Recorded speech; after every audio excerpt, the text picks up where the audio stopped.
Here in section 5, we're going to transition from looking at parallelograms and special types of parallelograms to two new types of quadrilaterals, namely trapezoids and kites. And so, again, we're going to spend our time now discussing and looking at different properties involving trapezoids and kites.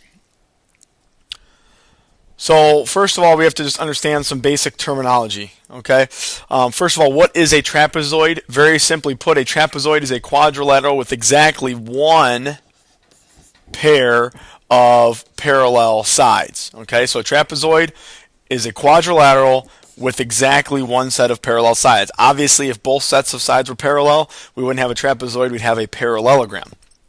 All right.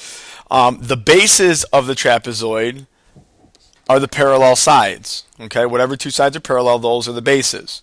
The base angles, okay, well, a trapezoid has two sets of, or two pairs of base angles, and each pair shares a base as a side. So in other words, that would be one set of base angles, and this would be another set of base angles.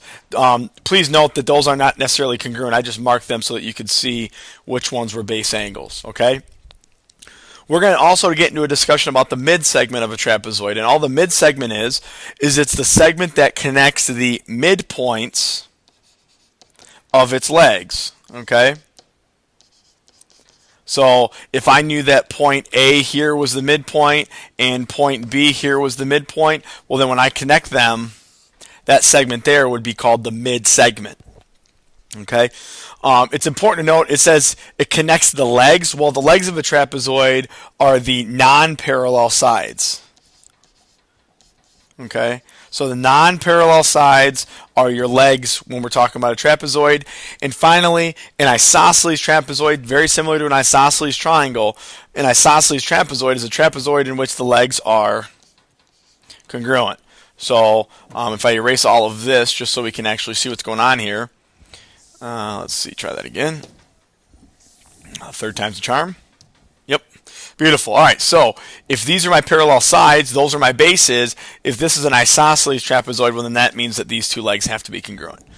Okay, so again, just some terms there that you need to become familiar with, and we'll be using these terms in class. So if you're not sure what they mean, you're going to be behind the eight ball in our discussions. All right, so just some theorems. I'll be honest, I would not waste your time with any of this. Don't worry about theorem number. I just put that there so that you can reference the book and know where it's coming from. Okay, but just a couple theorems from the section. Okay, the first one says that if a trapezoid is isosceles, then each pair of base angles is congruent. Okay, and we already know isosceles triangle, that's true. So hopefully it makes sense that in an isosceles trapezoid, again, isosceles trapezoid, these two legs are congruent. Therefore, angle A and angle D are congruent, and angle B and angle C are congruent. Okay? If a trapezoid has a pair of congruent angles, okay, base angles, then it is an isosceles trapezoid. So as soon as we know, hey, these two angles are congruent, automatically this thing's got to be an isosceles trapezoid. Okay, let's see here. A trapezoid is isosceles if and only if its diagonals are congruent. So if I give you a trapezoid, the only time that this diagonal and that diagonal are going to be the same length is if it's an isosceles trapezoid. So again, this is just getting us comfortable with this idea of an isosceles trapezoid. How do I know if it's isosceles and things of that nature? Okay, so again, pay close attention to that. We'll talk more about that in class. And then this is a big one here. Okay, the mid-segment of a trapezoid is blank to each base. It's parallel to each base, as indicated in the diagram to the right. And its length is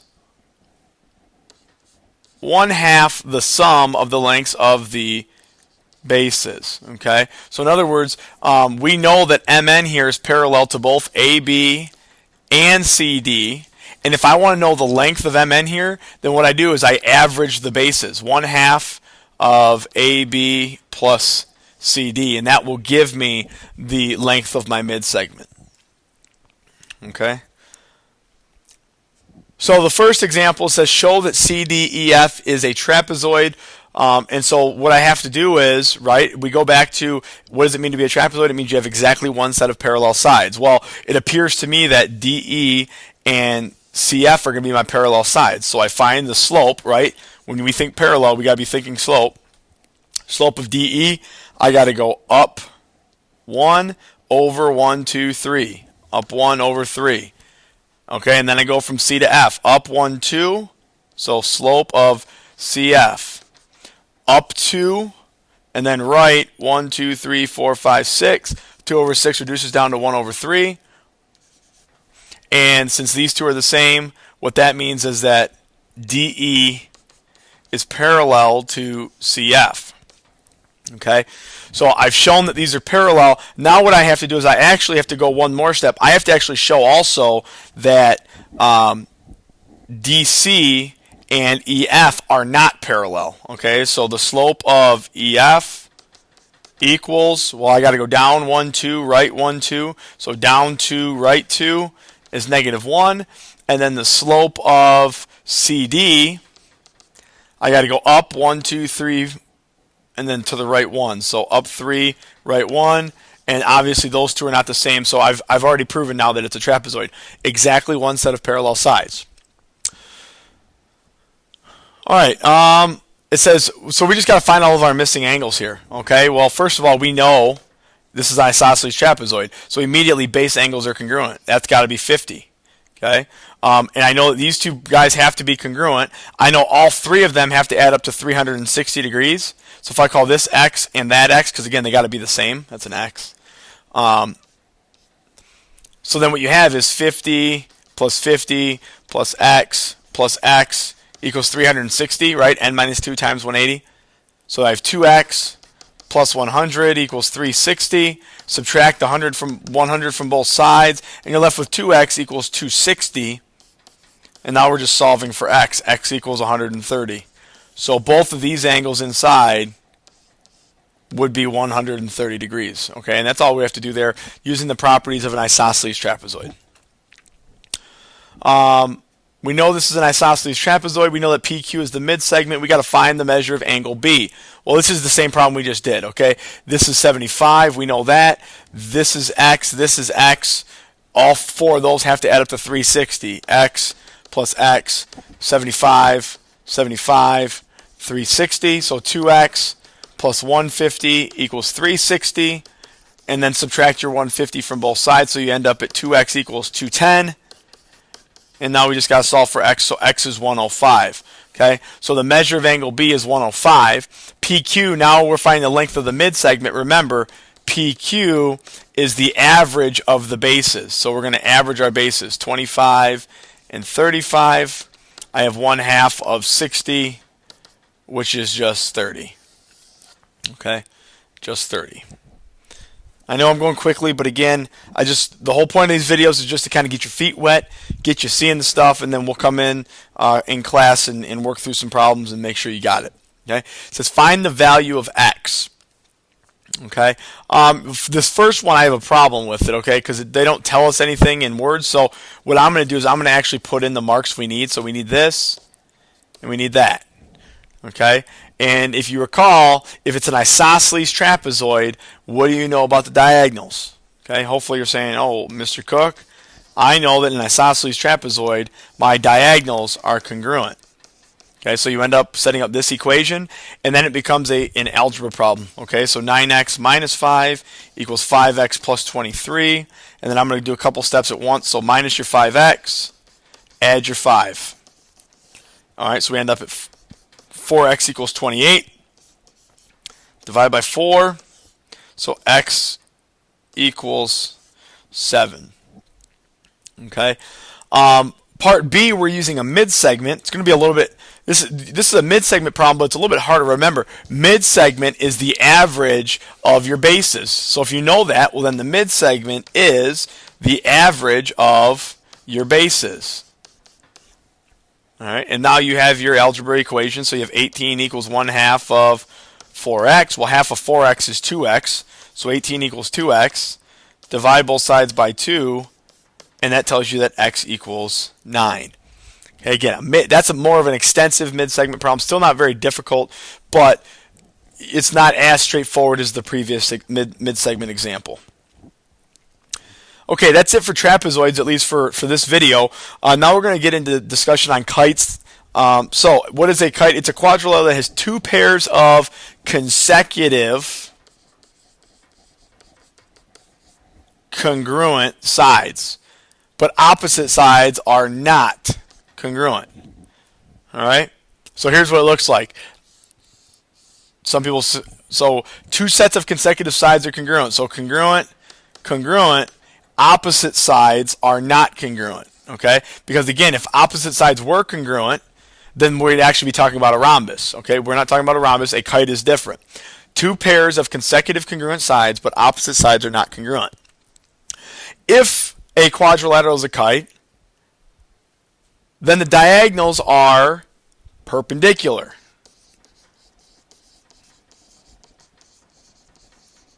Okay? So in this particular diagram, BD is perpendicular to AC. BD perpendicular to AC. We can see that based on the drawing. Okay, and then on another property that we have, it says if a quadrilateral is a kite, then exactly one pair of opposite angles are congruent. Okay, and how do I know which ones are congruent? Well, it's the two angles that lie in between the non-congruent sides. Okay, so angle B and angle D lie between congruent sides, right? These two are congruent and B's in between them. These two are congruent and angle D is between them. So it's the two angles that are not, or that lie between the non-congruent sides. That's the best way I can describe it. Okay, oftentimes you'll be able to just look at the picture and kind of see, and it should make sense, but there's a description for you nonetheless. All right, it says find the measure of angle T in the kite shown below. So it's a kite. Okay, again, this goes back to the idea we just talked about. We know in this kite, angle R and angle T are congruent. Okay, because they are the two angles that lie between the non-congruent sides. So if I call this X, well then this one's got to be X. And so now again, it's still a quadrilateral, four sides, so I know the sum is 360. So I have X plus 70 plus 88 equals 360. So 2X plus 1, 58, 360, minus the 158, and again, we're right back to square one. This is just algebra now. So 2X equals, what is that, 202? Divide by 2, X equals 101. Okay? And that's all we'd be doing. Now we have to answer the question. It says find the measure of angle T. So really, I should say the measure of angle T equals 101 degrees. All right, if I'm going to be perfect.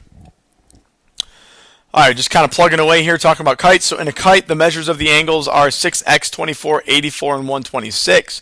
Find the value of x. What are the measures of the angles that are congruent? So again, this really has nothing to do with a kite as much as it does just knowing that a kite has four sides, so all the angles add up to 360. Okay, n minus 2 times 180. So 6x plus 24 plus 84 plus 126 equals 360, and then you just simplify 6x plus, I'm doing this in my head here, so let's see here, 84 and 126, that's 210, so 234, I believe. Hopefully that's accurate. Let's see here, 210, 230, yep, that's right. So subtract 234 from both sides, and we end up at 6x equals, subtract that, we end up at 126, divide by 6, x equals 21.